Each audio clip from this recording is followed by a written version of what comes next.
இப்படி இருந்த தொட்டி இப்படி நீட்டா மாத்தி வச்சிருக்காங்க. நம்ம எப்பயும் போல பைக் எடுத்துட்டு சைட்டுக்கு போயிரலாம் அப்படின்னு கிளம்பியாச்சு. போற வழியில பெட்ரோல் தேவைப்படும்ன்றனால நேரா பெட்ரோல் பங்க் வந்து ₹250க்கு பெட்ரோல் போட்டாச்சு.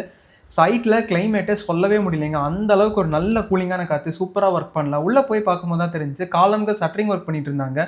ஈவினிங்குள்ளார வந்து கான்கிரீட் போடணும். சரி தொட்டிய பார்க்கலான்னு பார்க்கும்போது எல்லா சைடும் நீட்டா ஃபினிஷ் பண்ணிட்டாங்க. இன்னும் ஃபியூ டேஸ்ல நம்ம யூஸ் பண்ண ஸ்டார்ட் பண்ணிக்கலாம். அண்ட் இந்த மாதிரி உங்களுக்கு ஏதாவது ஒர்க் பண்ணணும் அப்படின்னா ஸ்க்ரீன்ல தெரியுற இந்த நம்பருக்கு கான்டாக்ட் பண்ணுங்க. இங்க நடக்கிற ஒர்க் இன்ஜினியருக்கு ரிப்போர்ட் பண்ணிட்டு ரிட்டர்ன் போற வழியில நல்ல காத்த என்ஜாய் பண்ணிட்டு ப்ராப்பரா வீட்டுக்கு போயாச்சு. இந்த விளாக் அவ்வளவுதான். Tata bye bye.